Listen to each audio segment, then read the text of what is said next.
Ils n'étaient pas au Haut-Vernay le jour de la disparition de leur fils.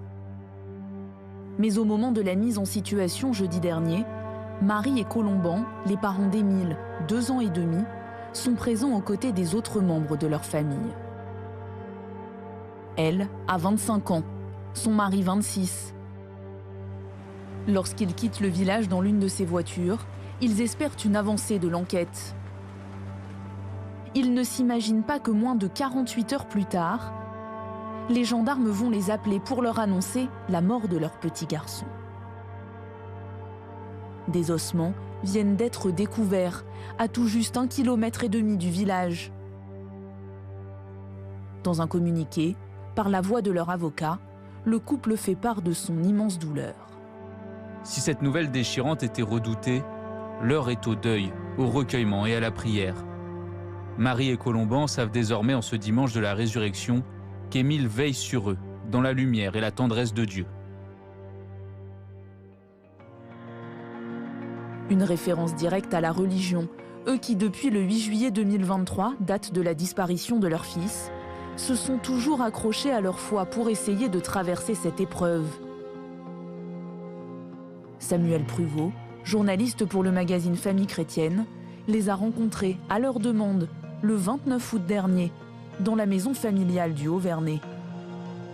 Il se souvient d'un couple soudé, anéanti par la tristesse.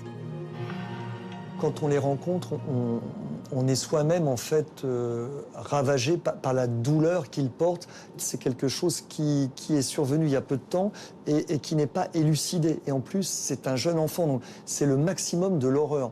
Donc je sens des gens qui sont sous pression. Et je suis moi-même en fait écrasé par la douleur en fait qui est la leur.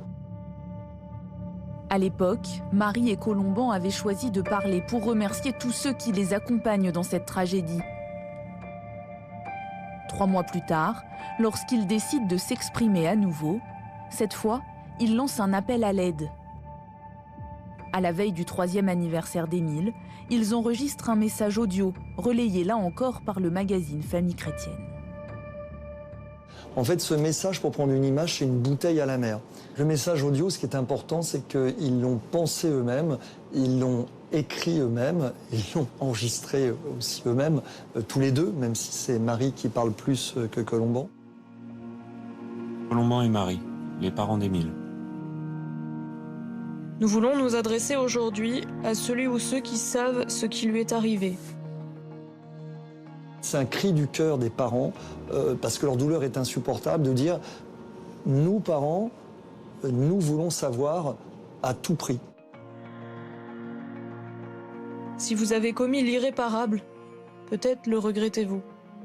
Peut-être craignez-vous les conséquences et ne savez comment vous en sortir. Tout cela, nous pouvons le comprendre, mais nous en appelons à votre cœur. Comprenez notre détresse. Par pitié, s'il est mort, dites-nous où il se trouve. Rendez-le nous. Ne nous laissez pas sans une tombe pour nous recueillir. Ne nous laissez pas vivre le restant de nos jours, ainsi que nos familles, avec cette affreuse angoisse qui nous broie le cœur. Depuis l'annonce de la mort du petit garçon, à une trentaine de kilomètres de Marseille, à la Bouilladis, là où il résidait avec ses parents, de nombreux habitants viennent se recueillir dans cette église. Une paroisse où se rend régulièrement la famille d'Émile. Le maire de la commune envisage d'organiser prochainement un rassemblement pour rendre hommage à l'enfant.